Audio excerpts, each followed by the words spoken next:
we got the properties at $1 from the city. We did this whole analysis where we said it's costing you $11 million for that property to remain dilapidated. You name it, there's a cost associated with this investment. We quantified that. So this dollar purchase price actually is a savings to the city. We use both foundation dollars and city dollars as a way in which we were able to fix up the properties. Welcome to another episode of the Straight Up Chicago Investor Podcast. I'm Tom Shellcross. With me, as always, is Mark Ainley. Mark, how are we? Not bad. I just wrapped up. It was actually Renovo helped me get through it on both ends, both on the bridge and the cash out. But wrapped out my first burr and left in pretty minimal and have some pretty good equity and am cash flow positive. So I got a couple other projects we're working on already. But this first one was fairly successful. How does it feel doing 400 something burrs, not doing it for 6 years and getting back in the game? Well, it's you take it for granted what you remember, and we talked about this in the other episode. I made mistakes that I did 100 times before, right, and messed up because I just thought I knew. There's a level of cockiness that went into it as well too. All right, and you got some more in the pipeline. That's good. Yeah, for sure. Keep going. You know, I think. You know, it's funny. It's too easy to. All right, so this might be something just good for everybody. Like, since I started doing this, I've gotten really busy at GC doing different things here. I've gotten really busy, and summer's just busy with the family and stuff like that. It's really easy to stop or not keep looking for the next property or slow down on a project where you have to be very intentional. If you want to be doing this stuff outside of work, your 9 to 5 or what your normal obligations are, then that is something that you have to be diligent and you have to commit to it. So yeah, it's got to be intentional. I think that's the right word, right? It's got to be part of the schedule instead of, I'll get to it when I get to it. I do that all the time with prospecting. I'll just get lazy with it, and then it's like, God damn, we don't have anything in the pipeline.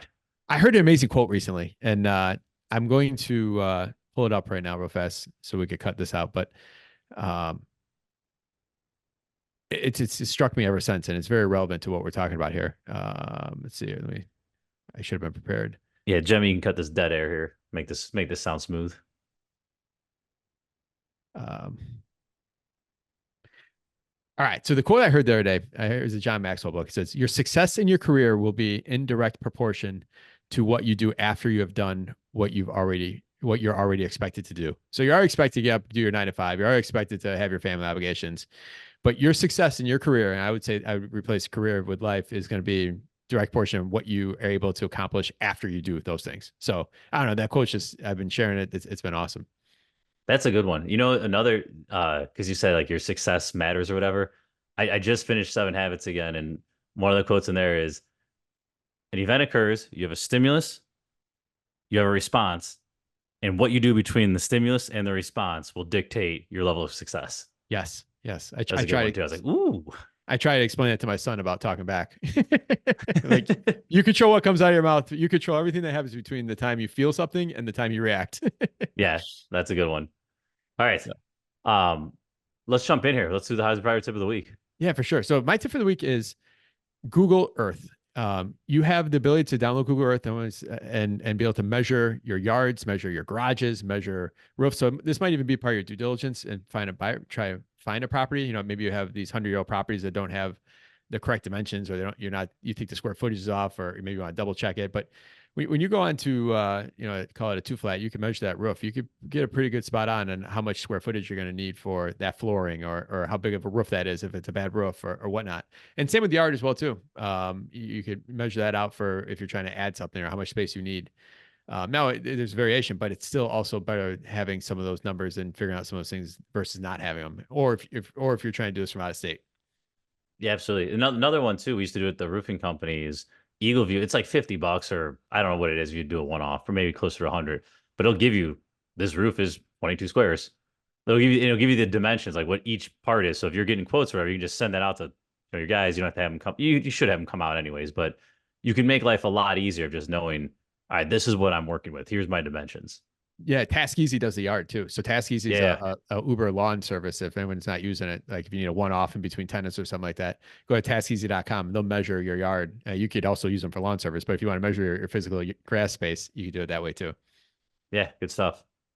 All right, today's guest. So first off, brought to us by Purpose Brand. Great company. They were the ones who also brought us Morgan Malone, episode 137. Today's guest has done a lot. Makes me feel kind of insignificant. He's the president and CEO of New Jersey Community Capital. He's redeveloped over 2,100 homes. I mean, that's a huge number, and most of them are, empowering underserved communities. And so, doing it with the mission, doing it with the purpose. Without further ado, Bernel Hall, welcome to the show. Thanks for having me, Tom. Pleasure to be here. We are excited to have you, and I know you were in Chicago about a month ago. We couldn't time it up to get you in person, but next best thing, we got you in Zoom here. So looking forward to the conversation. Yeah. So you've done a lot, man. There's a very distinguished resume here. Let's start at the very beginning. Like, how did real estate hit your radar? Yeah. So in the most simplistic way you could think about it, when I was about 9 years old, I started playing the game of Monopoly. I was very enthusiastic about owning properties where if people stepped on that property, they had to pay me money. And I was able to really get the gist of how the real estate game is played from playing the game Monopoly. And from there, I just built on my interest with some exposure, both from an academic standpoint as well as from a work experience standpoint. Well, the game will also teach you patience, right? Absolutely. So, all right. So you knew at a young age you were going to dive in here. What was the first actual job in real estate? Where'd you go? Sure. My first job in real estate, and I'm dating myself, was at Nations Bank in Charlotte, North Carolina in 1999. I was in the construction lending group because my thought process was if I understood the financing that it took to build properties, then I'd eventually be able to pull those funds together, working with banks and others, and develop myself. Okay. And what was that experience like? Like anything, 99, a lot of our listeners are younger. Sure. But what was the market like? What was it like working there? Just give us a little bit of a taste there. It was a great time. Interest rates were much lower, and the economy was a little better. 99 in Charlotte was extremely fast paced because Nations Bank merged with Bank of America, and many of the people that were originally living in San Francisco, which is Bank of America's headquarters prior to the merger, moved to Charlotte. So I got to do a lot of construction finance transactions from all property types. That is multifamily, that's office, that's retail throughout Charlotte and the larger region. They're building tons of retail back then. That's exactly right. What's the one takeaway from doing those construction projects? The more you see, the more you learn. All deals are different. And, on the front end, you're underwriting, you're running numbers, and you believe that, hey, this will be like the last one. But when you really add some on-the-ground research to the math, you really learn more about the entire real estate underwriting process. So for instance, for me, we would literally go out at prime retail shopping hours and count empty parking spaces to see whether or not it was a good deal, regardless of what we saw in the leases or in the numbers. And that sort of thing you can't get behind a desk. And I think that was one of my main takeaways from my first job. That's good stuff, man. That's yeah, spreadsheets are important, but deals are not 100% on spreadsheets. You got to go out there and figure out what's actually going on. Real estate is a contact sport. There you go. Stealing an Eric Workman line. That's one of our friends here in Chicago. So you move on from lending though.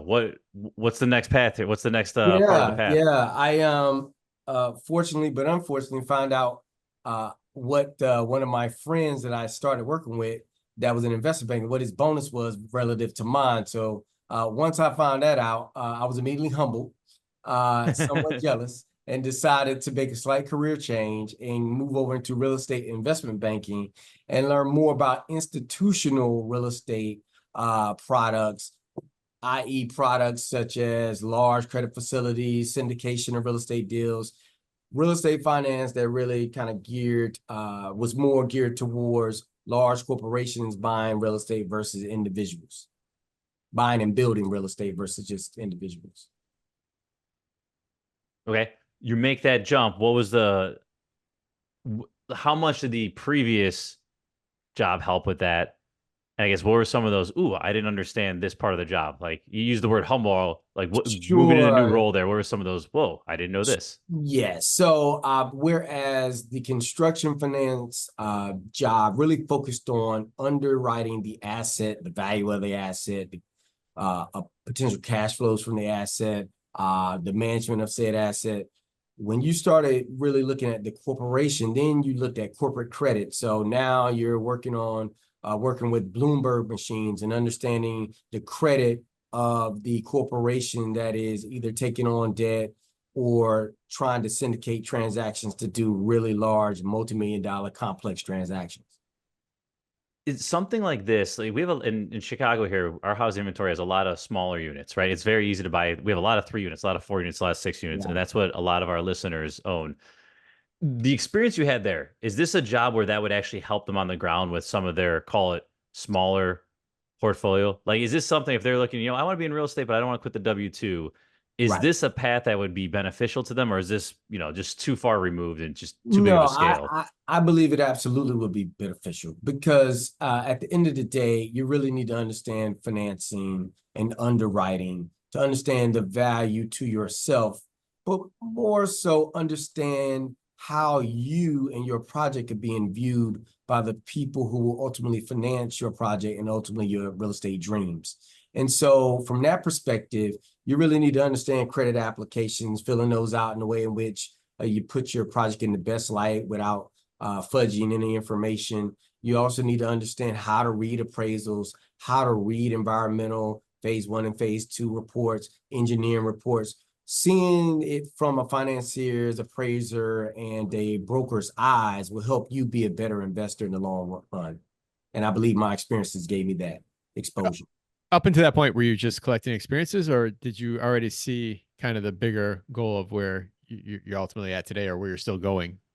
Sure. I was really working along a straight line path. I was fortunate, just going back to a Monopoly game. I understood that I ultimately wanted to be in an executive management seat where I controlled and or owned large amounts of real estate assets. Even if they were single family, 2 to 4 unit assets, having them at scale was always the ultimate goal. Nice. Well, you eventually got into the development side of things. Like where and how did you go about that?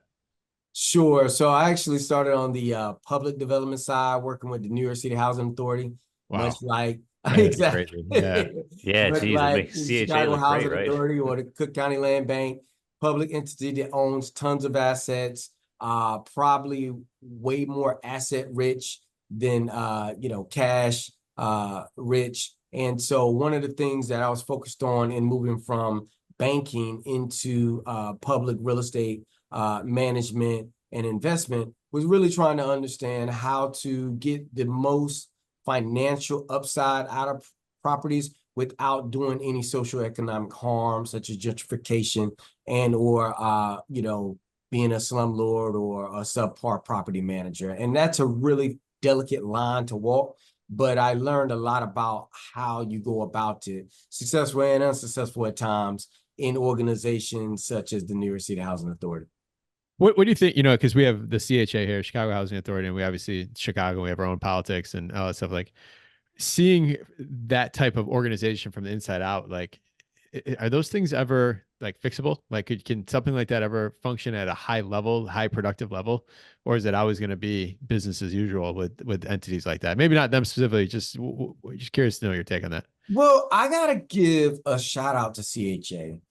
If you know the history, back in the 70s, when federal aid towards public housing authorities nationwide started to decline on a precipitous basis, Chicago and Atlanta, to name 2 cities, made the decision to get out of creating additional units of public housing. Now, there's a lot of controversy around tearing down Cabrini Green, giving people vouchers, and they move into Gary, Indiana with Section 8 vouchers and losing contact with people they grew up with. But on the other hand, the North Side obviously benefit from the redevelopment that happened as a result of a decision that was not popular at the time. A lot can be said about who benefited in terms of, having local Chicago businesses and subcontractors and contractors and people of color really participate in a meaningful way in the redevelopment of the areas where those public housing developments once stood. But I think the decision to go out actually made CHA more sustainable than that of the New York City Housing Authority, because they kept the exact same stock of real estate in New York. And now the deferred maintenance is in the billions and billions of dollars. And to your point, it's going to be really hard to fix that stock of real estate at a level where people are getting the quality of life that they got back in the 70s, living in those units. Yep. I know you're not super familiar with CHA, but as someone who is much more familiar with these issues than probably all of our listeners, if you're running CHA or take any of these organizations like Mark mentioned, what would be like the 3-4 things like, hey, these things need to happen? Like if you were running for president, like what would that agenda look like for how to make this more efficient? So I first and foremost want to say I give all kudos to the people that are currently running that organization, because it's really hard work. I have been a banker at Bank of America, Goldman Sachs. It's nowhere near as hard as running organizations like that, because you have a very thin budget and a lot of people. Like, those are cities within cities with respect to the number of people living in those units, both on the lease and off the lease, but that's a different story. What I tried to focus on, or the way I look, because I looked at my job at the New York City Housing Authority as if I ran it. Couple of things. I see people stint in those units as being extremely necessary, but they should be temporary. In other words, there shouldn't be 3 generations of the same family living in the same unit. I don't think that that's healthy from a socioeconomic commuting standpoint for that family, generation after generation. And I also feel like it robs the single mother that's behind you 30 years and her children of the opportunity to use that subsidized housing to get her children raised into college, into great jobs, while she's building her own income base up, asset base up, and moving on into her house. I feel like those units should be used as a way in which a bridge from needing subsidized housing to home ownership and beyond, hopefully investing in your own properties outside of what you live in. And right now, it's the never-ending story of, subsidized lease being passed down as if it was an inheritance. I don't think that that's healthy. Secondly, I think there needs to be new ways to generate capital from the large public housing units, whether it be selling air rights, opening up parking at those units to people that don't necessarily live there, creating counter-cyclical streams of cash flow that will support the operations of CHA in a way that the federal government clearly is not doing anymore. So I definitely think that's sort of an idea that needs to be explored. And then just tried and true, more accountability as it relates to human resource management. Those are really tough jobs. Being a property manager at one of those properties is hard, right? So you want the best and brightest doing that, and you need to pay them or give them benefits that line up to the value added. But at the same time, some of these folks aren't being evaluated, right? And in no job that I know of, someone remains effective if they're not being held to a certain standard of performance year after year and paid and evaluated as such. Yep. Those pretty good answers. I always thought about that. CHA, they own so much real estate, some vacant, like there's gotta be a play there to maximize that opportunity. Air rights, naming rights, like whatever. There's just got to be something. Absolutely. I know I see some of them do have the cell phone towers. Yep. I mean, we could go. Yeah, like if that was somebody's job, that would pay for their that position and some. And if that position exists, then I apologize. Yeah, no, I mean, one of the things we thought about in New York was selling air rights, because like Chicago, the city goes straight up. And there was a lot of traction there. Unfortunately, we weren't able to do too many transactions because there was pushback, and then the market wasn't, the timing for the market wasn't there. But to your point, vacant lots, air, even putting billboards on top of buildings that, are facing out to the loop. These are all things that can generate ongoing capital that can then be reinvested into the housing and quality of lives of the residents of the CHA. Yep. Good answer. I like that one. All Thank right. you, Tom. So, Bernel, you've redeveloped thousands of units, right? I'd like to get an idea of just the first one, and then we're going to focus in on the mission. But just that first project, what was it? How did you find it? Just what's going through your head? Like, just walk us through that first one that gets you started. Yeah, I'm gonna actually pivot to my proudest one, if you don't mind. And Go for it. it really kind of speaks to, I think, the theme of the discussion from my perspective, which is we were able to take, so one of the things that I'm most proud of is we created, under my leadership at my last job, the first land bank in the state of New Jersey. Obviously, Illinois has a long history, Cook County and other land banks throughout the state. We didn't have that in New Jersey 4 years ago, but we were able to start a land bank under the leadership of Mayor Ras Baraka of Newark and our governor and myself running the land bank. And one of the things that we really focused on was to say, okay, there's all these public properties that are right now not on the tax roll. They're not in use. They are crime hubs because they're in, disrepair, and there's a lot of nefarious activity going on there. Let's fix these houses up through contracts with minority and local and women-led developers that live in these neighborhoods, that have a vested interest and also licensed and insured, right? You're not just giving these properties to people who've never, redeveloped before. But in doing so, let's talk to the local housing authority, like a CHA, and look at the Section 8 role and say, hey, how many of these people are over income or have much higher incomes relative to what their income was when they first got the voucher? Let's see how many of those people we can put into a home ownership preparedness program. And then I came up with the idea of converting a Section 8 voucher into a mortgage subsidy voucher. And we moved those people into the homes that were rebuilt by minority and women-led developers from those neighborhoods. So that's the type of project I think you could do in Chicago as well. And there's just, I would call it a double bottom line return, but it's really quadruple bottom line return, given so much upside to the community and to the developers and the family. Yeah, so that's cool. So hold on, if you don't mind, just walk through that. Let's dive in a little bit. Sure. So they get a subsidy. Unlike, this is not your rent payment. This is paying towards a mortgage. They have to pay some portion. Some of it's subsidized. That's right. They are actually building equity though. And they have the opportunity. They can sell that place in 5 years. They can raise their family there, right? Like this is. So that's the idea with one tweak of what you said. We did not want this was not a short-term hold strategy. Yeah, you don't want them to profit off the subsidy. We wanted them to, exactly, right? Because again, I am one to say subsidies needs to be recycled just like everything else, right? And again, I have a different perspective on, government dollar management, because to me, if it's not recyclable, then you're probably not using it wisely. Whether we're talking about subsidy or what goes into treasury accounts, I look at it the same way. So in our mind, we said, hey, you got to stay in for at least 7 years.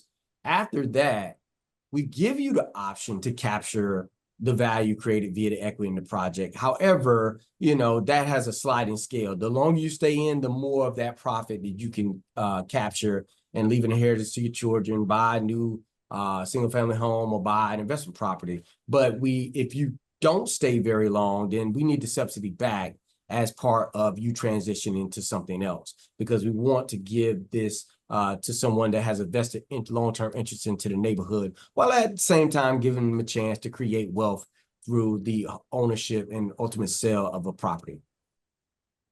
Got it. And then, so where did the subsidy money come from, right? Because New Jersey's just like Illinois, right? We're not rolling the dough here. Cash strap, right? So a couple of things, and these are the key facets of the project. The probably most important part of the transaction that I just described is we got the properties at $1 from the city. Because they want it on the textbook. That's their They incentive. wanted It's it on doing the tax nothing. roll. We did this whole analysis where we said it's costing you $11 million for that property to remain dilapidated. Whether you're talking about police response to crime activity going on over there, cutting the grass, you name it, there's a cost associated with this investment. We quantified that.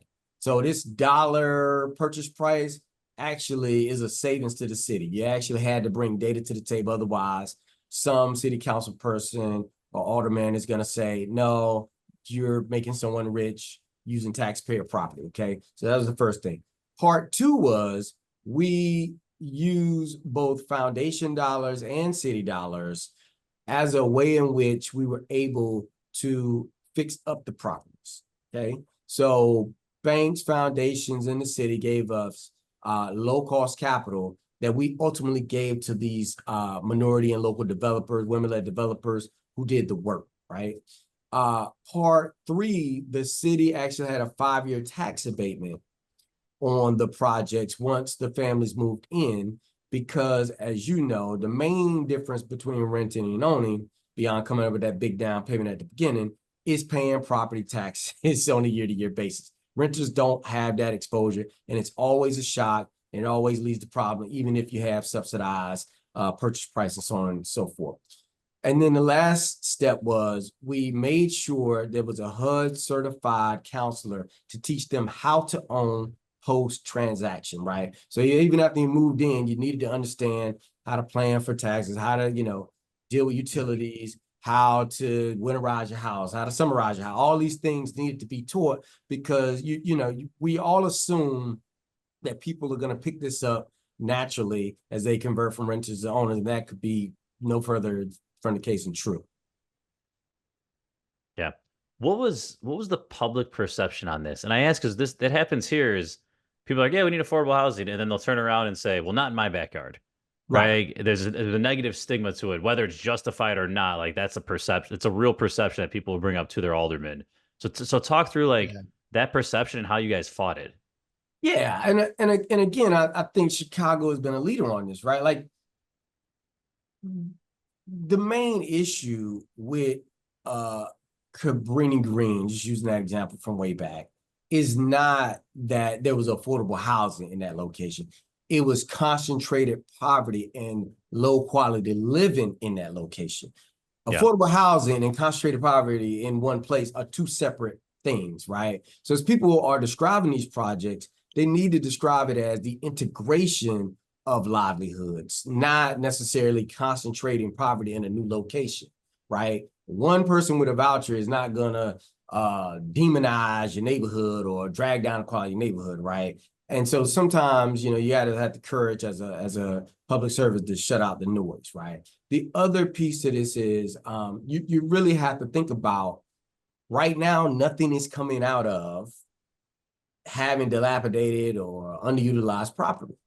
There's nothing coming out. You just said Chicago had a cash problem. Well, whether we're talking about, the north side, south side, whatever, right? If the property is not on the tax roll, it's not helpful to that neighborhood. Period. Right? Whatever neighborhood you claim, that's a universal issue, right? You are losing money every day. You are, leaving it open to being an eyesore every day, right? Doesn't matter whether the neighborhood itself is a wealthy neighborhood or one that's impoverished. Yeah. I guess I understand that. How hard was the fight back from the neighborhood? Because I just feel like that's a huge thing in Chicago. Yeah. I understand everything you just mentioned, but just like in our area, a lot of aldermen they think they're doing the right thing, and then they get a huge backlash for saying affordable. Yeah, I mean, you have to educate. You really have to demystify it. Look, again, concentration is not integration. And that has to be explained in a very clear and detailed manner, right? But on the other hand, people debate because, right? So some of this stuff is like unavoidable. There's never going to be a perfect project. You have to move forward for the greater good of the city of Chicago in spite thereof, right? On our project, the issue really, the noise wasn't necessarily from the neighborhood. I mean, there was a lot of pushback, no doubt about it. But the real noise came from, hey, there's a lottery associated with who gets to get into these, very attractively priced houses out of this 3-year backlog of Section 8 people that qualify. And was the lottery corrupt? Was it objective?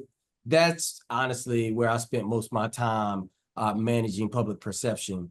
But I think you really also need to have the developer talking to the community as well. So it's not like, oh, we're scared of this spookiness. And then you need to show examples from around the country to the NIMBY people so that they know, hey, this has been done in X place. And I know Chicago's insulator, so I know that, that's Detroit. That has nothing to do with us. I get it, right? That pushback happens everywhere. However, showing people pictures, it's just like kids, following the bouncing ball. It goes a long way. It says 1,000 words, right? Versus saying, hey, this is what we're thinking. And then people draw their own scary conclusion based on what you said versus what you showed. A lot of what you do is bringing public and private together. What are some of the challenges and what are some of the things you've learned about how you could actually make that work? Because I think that's where we always run into issues.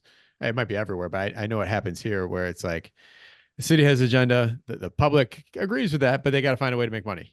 So how have you brought those two together? 1,000%. You really got to quantify and qualify how everybody wins before even going public. I think a lot of times, and I spend a lot of my time saying, hey, could you not, and this is public servants, could you not announce this is what we're thinking because we haven't figured it out yet? And then they do it anyway because they're trying to be reelected or trying to, push a point, blah, blah, blah. And now, when I do go out and talk to community leaders, they hate the project and we've never met. Right? Yeah. Because the city person jumped the gun. So, stressing patience with public servants is very important. Stressing the need for, first loss capital, right? It takes risk capital to go into disadvantaged neighborhoods before institutional capital. Well, I don't even get to that because that's the last step. Before you, me, and everybody who just likes, owning 2 to 4 family properties go in, and then ultimately institutions go in, and it goes from there. But somebody has to be first, and that person has to be willing to lose that dollar. That's where I think government serves the greatest purpose to disenfranchise neighborhoods. On the flip side, the development community has to be reasonable. I get it. Everybody wants to be Jorge Perez and you name the other rich developer in 5 years because you read all the books, you did all the online classes. However, right, every deal doesn't need to suck the life out of these neighborhoods. People see it coming. They see people, benefiting. They're wondering why not them. It may make sense as part of your projects, private developers, to come in with some community benefits that are identifiable to the community as you introduce the project, not just focusing on profiteering in a way in which you come in sounding tone deaf when you first introduce your projects to the public or to the public service. What's some examples of that you've seen of how the community can get benefits from developers? Oh, yo, I thought you said developers not coming in with that. I was about No, I know that one's the obvious one. We're about to use the rest of our time, right? Well, before Bernel answers that, Mark, we have Morgan Malone's a good example. The whole Bronzeville redevelopment and Purpose Brands who brought Bernel on. Like that's it's episode 137. I had it written down here. But for those that didn't listen, that's a great one on just the redevelopment over at Bronzeville. That's right. So I just sneak that one in before you cook, Bernel. Go for it. Yeah, no, I was gonna actually do a not so shameless plug of Purpose Brands because more so than developers realize, they need people that speak the language of the neighborhoods to translate. And Purpose Brand does that at an obviously high level. There are others, right? But the point of the matter is you have to do a little socioeconomic analysis as you do your financial analysis. If the neighborhood needs the sidewalk fixed up adjacent, in front of your property, yes, it's not your responsibilities, but that extra $50,000 to your total development cost has brought you all kinds of goodwill with Ultimate A, neighborhood leader B, and so on and so forth, right? that's the sort of thing that you need to come in presenting, not just adding after someone gives you pushback. Because at that point, they're already, working out of emotion and not logic as they push back on it. And then it's a harder fight to get the project approved and done. Yeah. How do you see this moving forward? The public-private partnership, like you just laid out how it is, you have every developer who wants to become a billionaire. Yep. You have public servants. I would say most probably have their hearts in good places, but they're also looking to get reelected. They don't want to rock the boat. Right. How does this, I don't know. I feel like we're always going to go in a circle here. I don't want to be negative, but it just feels like it's just not set up for success unless you have like an individual on each side who says, all right, cool, let's make this happen. But I don't know. How do you bridge that gap so it's doing more of these as opposed to this being the one-off? Yeah, unfortunately, there is going to be volatility inherent. Just using Chicago, for instance, obviously I'm, not a native, but, I'm a historian. Obviously, during the Daley administration, you knew what it was, right? Same leadership for a long amount of time, operating a certain way, had certain things that they were advocates of, other things not so much. You came to them knowing exactly how to approach them and what buttons to push. But when there's been transition or different leadership, different agenda, you got to learn them.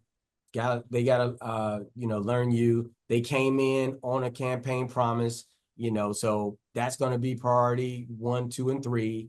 Your thing may be 4 and 5. You need to adjust accordingly.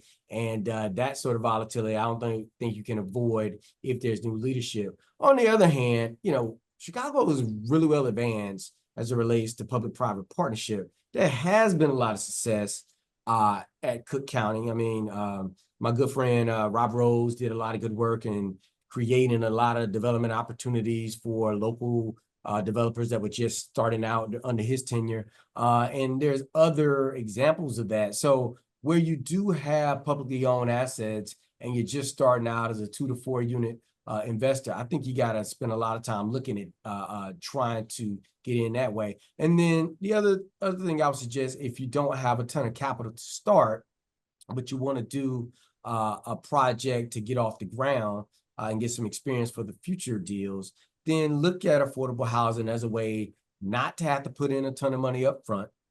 Sure, there's not a lot of back end, net cash flow or cash on cash return, because as we know, regulated rent grows a lot slower than the operating expense associated with managing public housing. But there are larger development fees that are to be gained on the front end, which gives you a more stable basis for your business to buy more projects and build a bigger portfolio.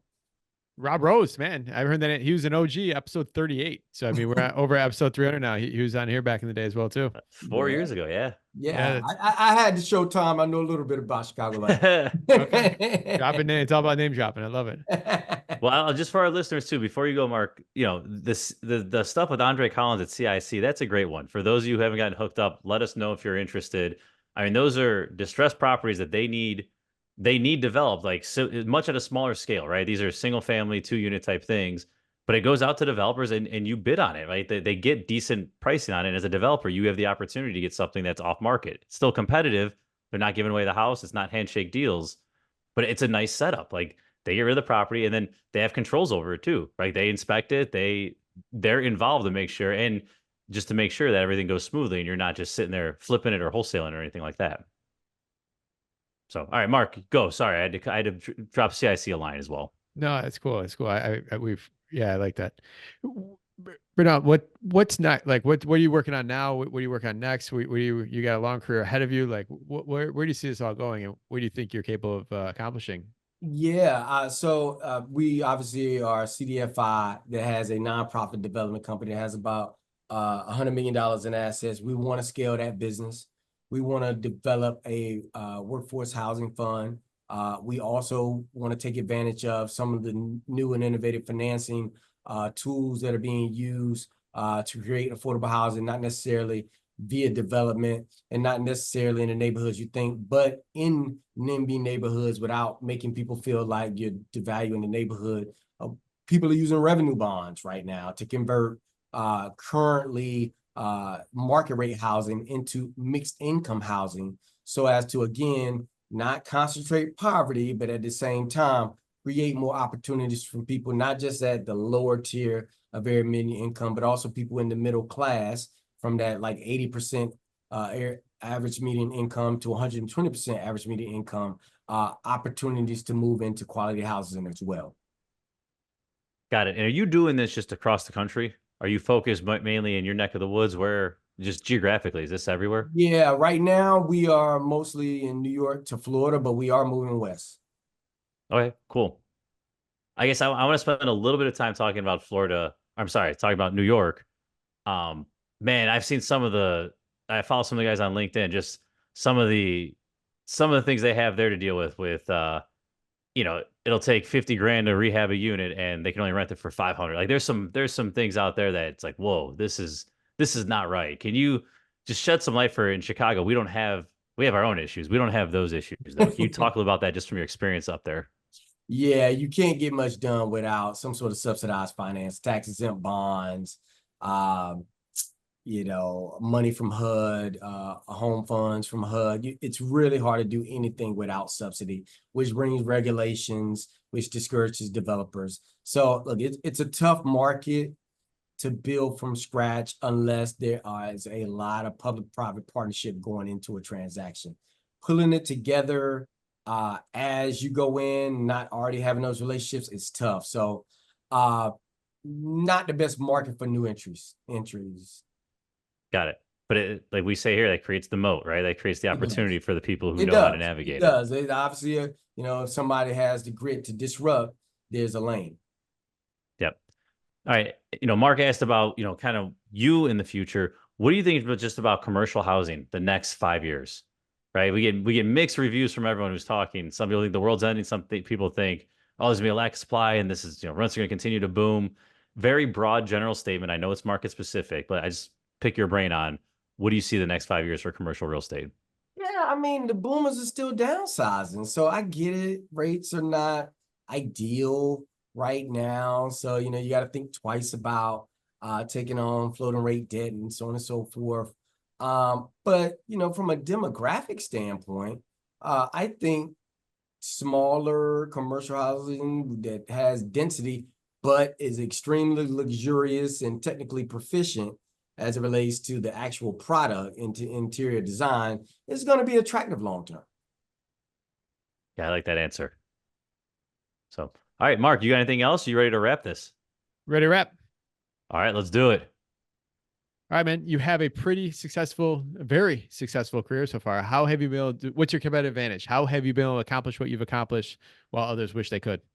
Yeah, remaining intellectually curious. Obviously, I've had the opportunity to learn real estate finance, development, investment, and I still find myself reading prospectuses for deals, whether they be institutional and or appraisals, to try to understand how things are valued, who the players are in one market versus another, and new ways to think about doing great projects.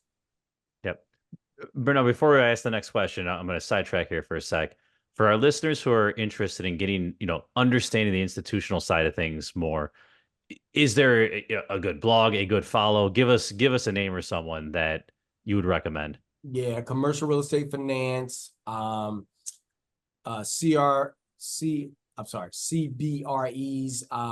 quarterly market outlook. Yep. Obviously, ULI has tons of classes and conferences where people can go and learn and also interact with some of the larger commercial real estate practitioners throughout the country. So just to name a few. All right, cool. No, I appreciate you dropping that.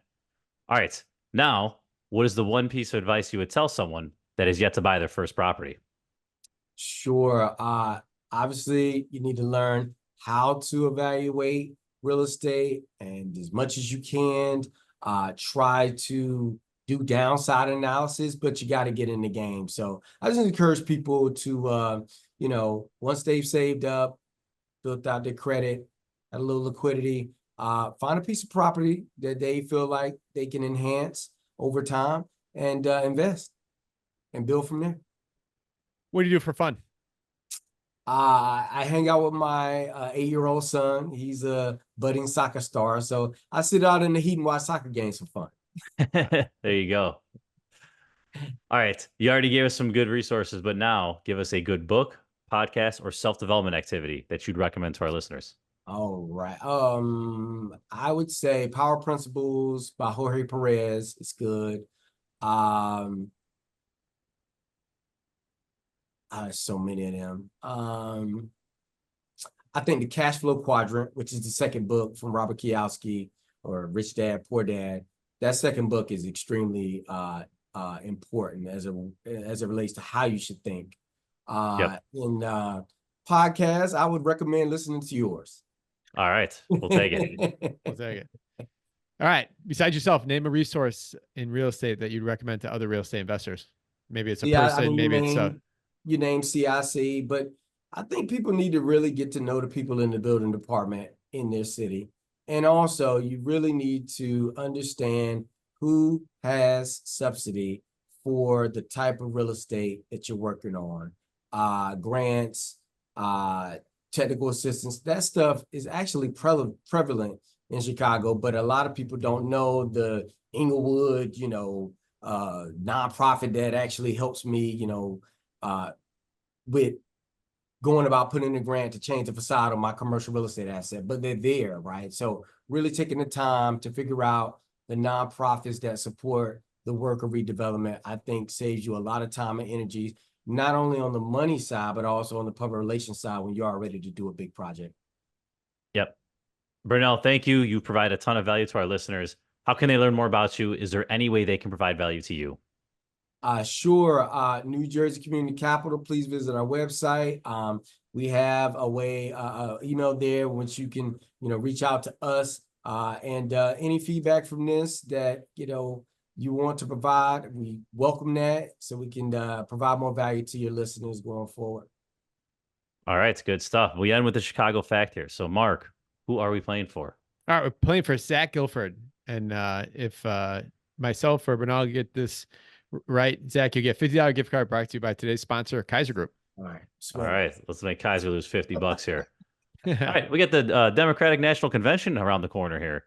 So between the last one was in 1996, between 1860 and 1996, Chicago has hosted more Republican and Democratic conventions than any other city. How many have we hosted? And your options are 9, 16, 25, or 34. This is both Democratic and Republican, right? Correct. I'm gonna go with 16. You get to guess too, and then if you pick something different, then it just heightens our odds to get the right. I'm gonna go with 25. 25. Hey, way to save Mark on that one. 25 is our answer. Oh, it just seems so. If it only happens every 4 years, it just seemed too. But I guess if you have two parties, all the Lincoln ones though, like we got some early ones. This is over 100-year period. This is one of the most important. This is one of the most important cities in the country, and always has been. So I was like, that number has to be pretty high. Oh, I did not even think about Lincoln. 1860, man. All right. Well, either way, man, Zach Guilford, you won $50 gift card brought to you by Kaiser Group. So Zach, you actually got put into the hat because you left us a review on Spotify. So thank you very much. Tom, thank you. Ronaldo, thank you. Anyone else that wants to participate in the Chicago Fact here, you could leave us a review on Spotify or iTunes. That not only helps the show, that helps other people find us, but at the same time, you get entered into the Chicago Fact. So Tom, thank you. Bernard, thank you. And listeners, we'll see you next week. Thanks all. Thank you.